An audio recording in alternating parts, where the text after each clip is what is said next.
Olá pessoal do A Pauta é Música, mais um programa aqui na TV Cidade, dessa vez falando sobre um outro gênero de música, que é a chamada Computer Music. O que é Computer Music? Que algumas pessoas chamam de produção musical. É a música feita tendo o computador como instrumento.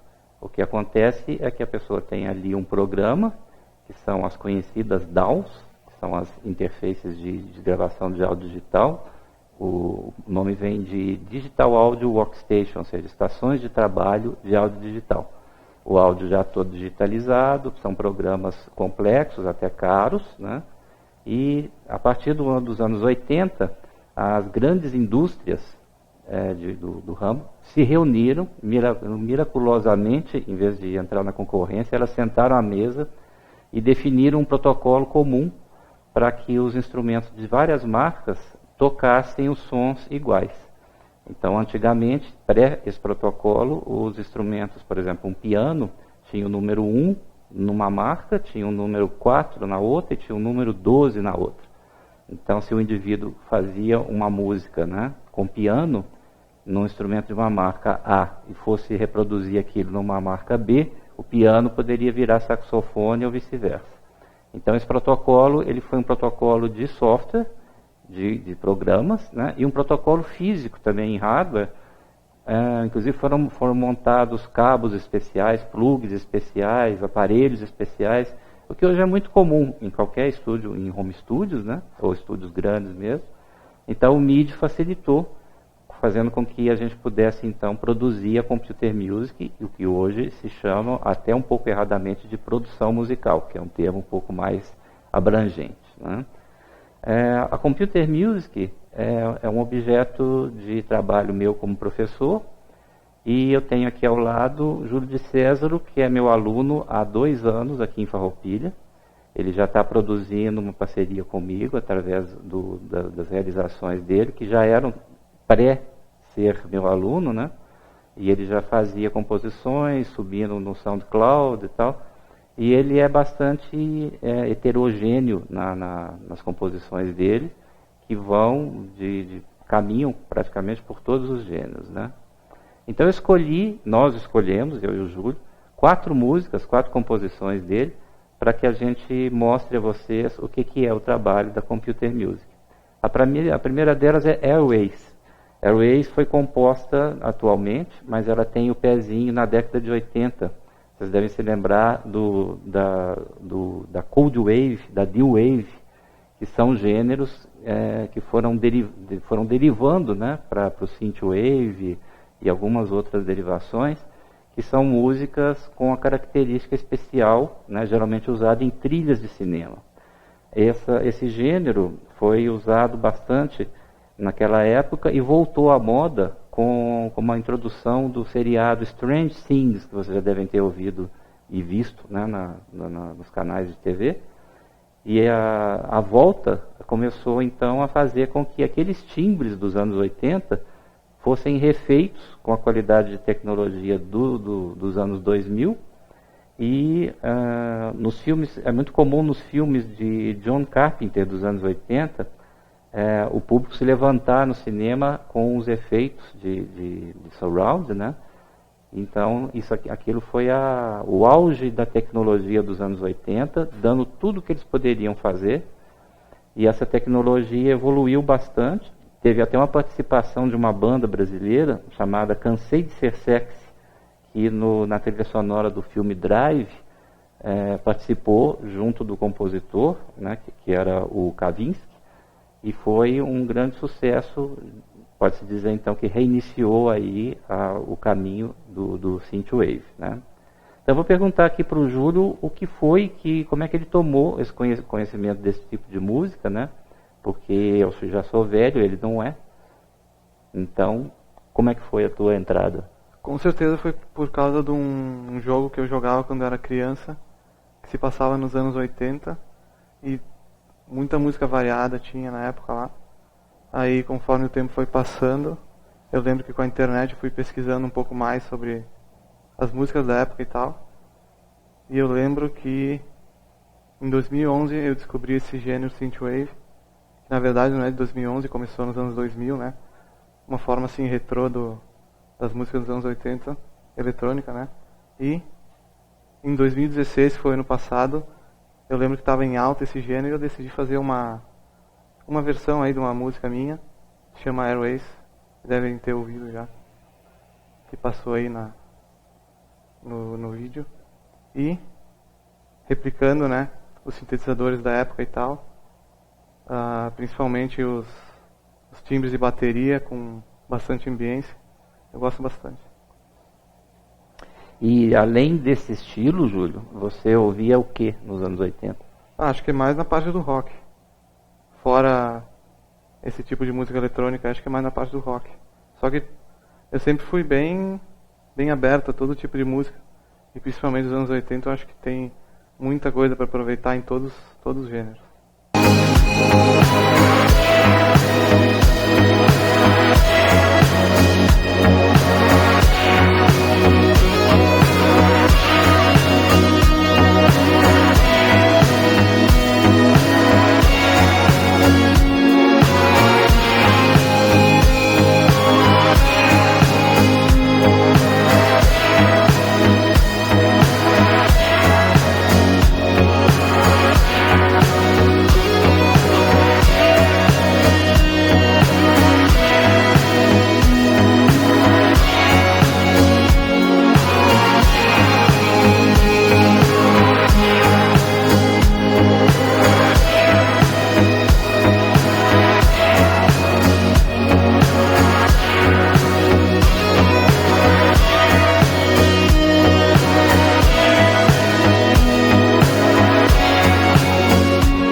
A segunda música é Gris, e Gris nos leva a um dos dilemas da música no computador, que é a robotização da sonoridade.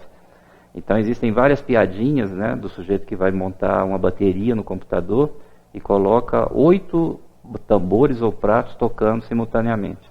Logicamente isso aí é uma bateria de polvo, porque como o baterista continua tendo 2 pés e 2 mãos, só 4 instrumentos poderiam soar ao mesmo tempo, né?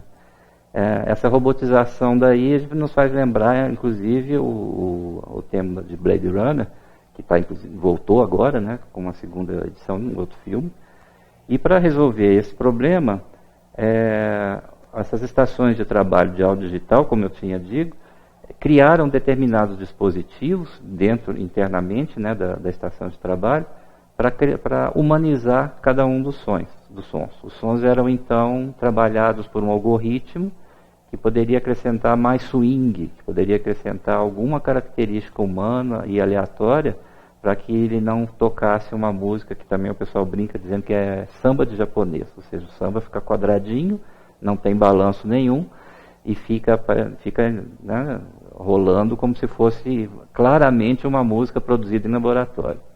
Vale lembrar que a Roland, uma das grandes participantes desse protocolo MIDI, até hoje tenta emular em computador o som do berimbau, um dos instrumentos mais difíceis, apesar de ser uma coisa quase simples, né? E não conseguiram chegar nisso.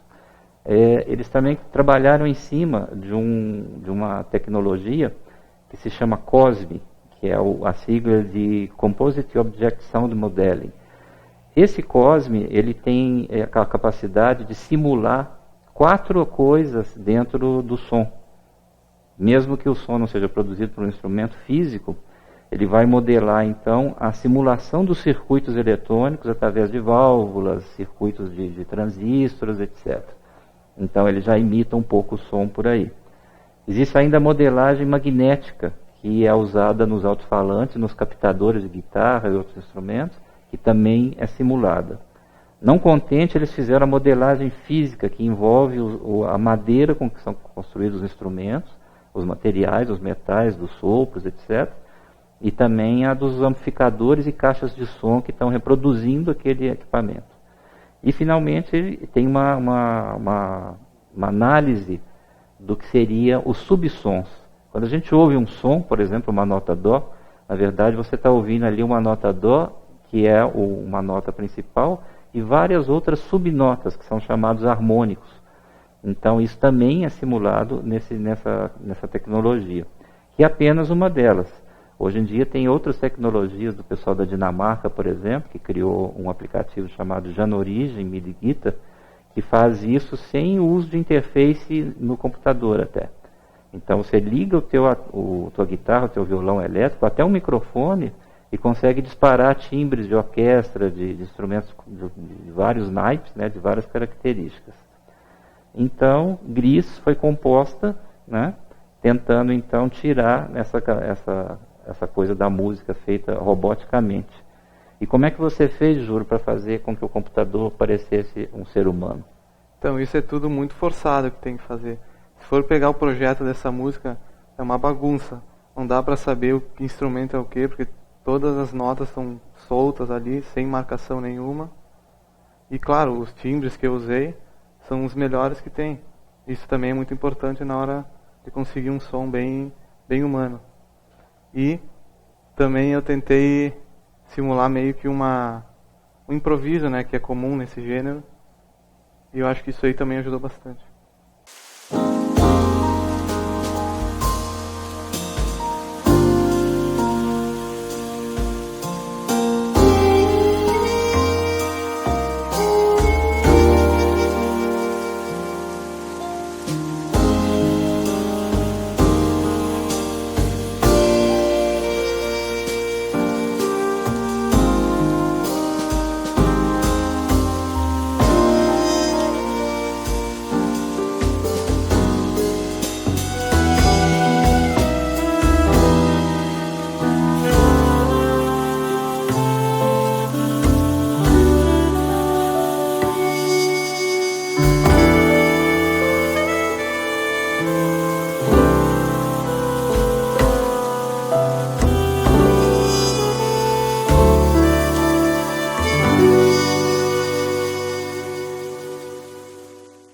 A terceira composição é uma máquina de lavar roupa.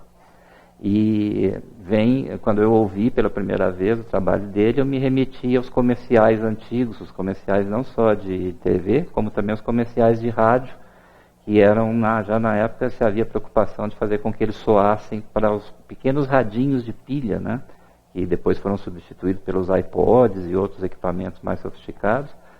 E isso era produzido de forma a vender o produto. A tecnologia, né, a revolução industrial e o que aconteceu depois, possibilitaram a entrada dos eletrodomésticos em casa, cada vez eletrodoméstico para fazer uma função diferente que nem se imaginava ser preciso.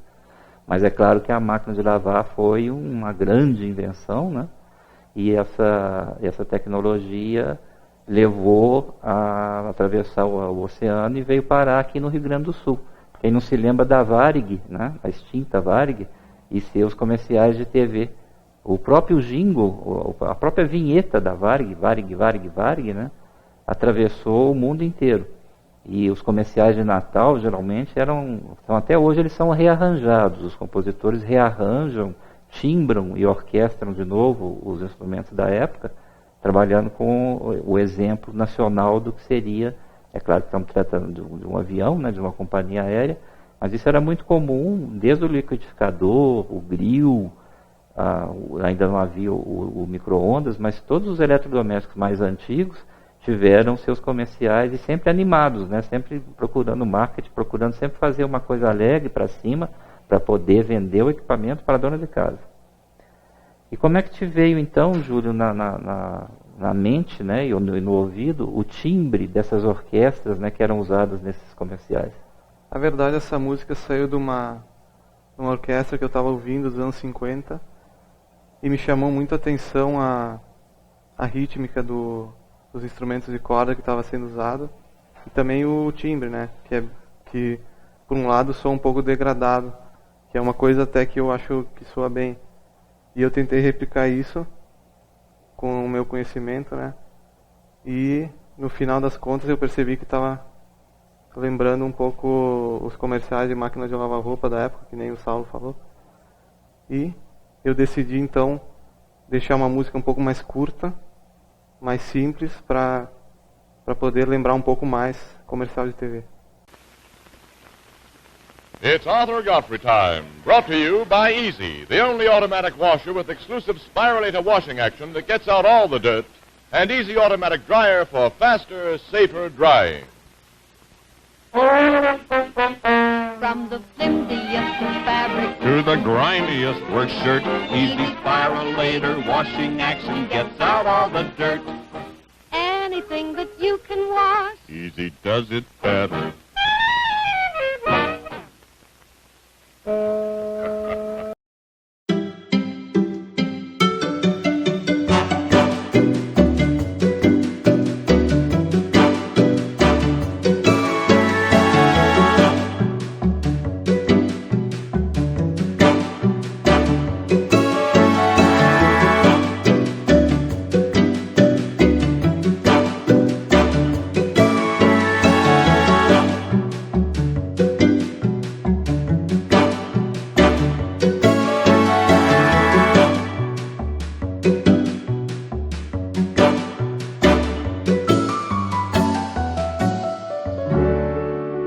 Então, chegamos no orquestra. A partir de alguns anos atrás, começou a ser disseminado no mercado da produção musical as chamadas livrarias de sons. Né? O que é uma livraria de som? É uma grande coleção de sons, né, de amostras gravadas por músicos até conhecidos, para fazer o uso dos programas de computador e serem timbrados de uma maneira mais orgânica, vamos dizer assim. Apesar de existirem características MIDI, né, e características de liquid áudio, uma série de outros dispositivos, vamos chamar disso, para produzir a música emulada, a música simulada, né, as amostras começaram então a ganhar lugar. Um episódio muito interessante aconteceu em Campos do Jordão, no Festival de Inverno, em São Paulo. Campos do Jordão tem um festival de inverno conhecido, muito parecido inclusive com o da Serra Gaúcha. E em 88 eu fui convidado pelo meu então professor para participar do evento, que seria a apresentação do primeiro computador que tocava música, ou que produzia música no Brasil. Era um Macintosh, um modelo antigo, né? E os maestros presentes ficaram horrorizados, teve um princípio de pânico, porque eles viram que poderiam ser substituídos por uma máquina. E os músicos, mais apavorados ainda, começaram a polemizar em torno, né, do que seria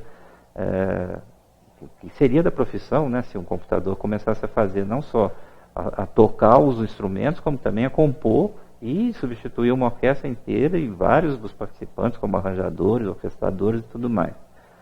Então se criou, né, criou-se até agora uma sigla, como em tudo, que é a OSL, Orchestra Sample Libraries, que já foi estudada. Houve um estudo pela Universidade de Hannover e chegou à conclusão de que entre os ouvidos mais experientes, entre 72% e 68% conseguiram diferenciar um timbre dessas bibliotecas com o de uma orquestra real. Então é uma aproximação, parece que não é muito grande, mas engana bastante. Esses timbres são usados, né, para a maioria dos comerciais, que vocês veem uma orquestra tocando, um violão e tudo mais, eles são usados com finalidade econômica. O que acontece é que houve uma mobilização dos músicos e cada participante de uma gravação dessa passou a receber royalties sobre a sua gravação, e royalties cada vez mais caros, né? Cada vez começou a se pagar mais por esse tipo de participação. Um clássico exemplo disso é do filho do baterista do Led Zeppelin, o Bonzo, que é o Jason Bowen, e ele gravou uma série de baterias para uma firma inglesa, fazer uma biblioteca de timbres que se chama Hans Zimmer, dos Hans Zimmer, que faz músicas para filme, né?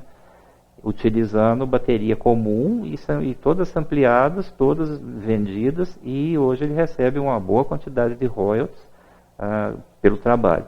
Então, não só o motivo do pânico do Festival de Campos do Jordão acabou, como os músicos ganharam mais um mercado de trabalho, que é a gravação em estúdio, grandes estúdios, né, como o Air Studio, na periferia de Londres, para produzir essas livrarias. Aí eu pergunto para o Júlio, eu sugeri para ele uma vez, mostrando uma biblioteca dessas, né, se ele queria fazer uma música usando a biblioteca. E aí, o que você achou quando eu pedi para você fazer uma música com orquestra? Eu fiquei bem ansioso porque, na verdade, eu nunca tinha feito uma orquestra. E eu estava também bem ansioso para usar essa nova biblioteca que o Saulo tinha me mostrado. E o que me chamou a atenção nela foi que os timbres estavam bem assim originais, não tinha muito, não estavam retocados assim, dava para perceber o som do violino, o som do contrabaixo e tal. E isso não é muito comum em biblioteca de áudio não, porque eles tentam sempre fazer o melhor som possível para conseguir vender mais. E como que você está vendo o aparecimento dessas livrarias de orquestra que estão começando a conquistar o mercado? Eu acho que está ficando bem variado na questão dos timbres, né?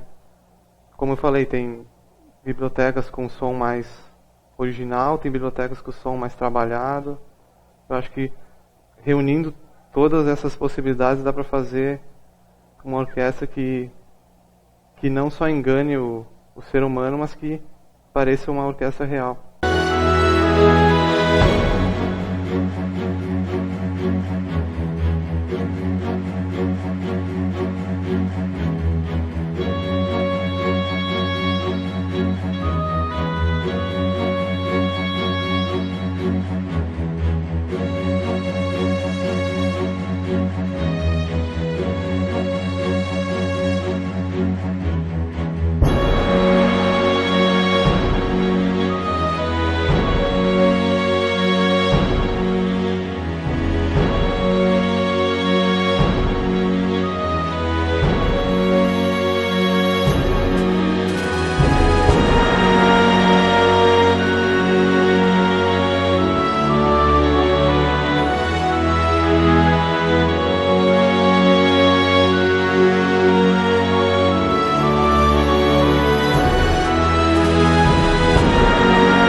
Então, finalmente tivemos aqui uma apresentação das 4 músicas do Júlio, que foram compostas ao longo desses últimos 2 anos.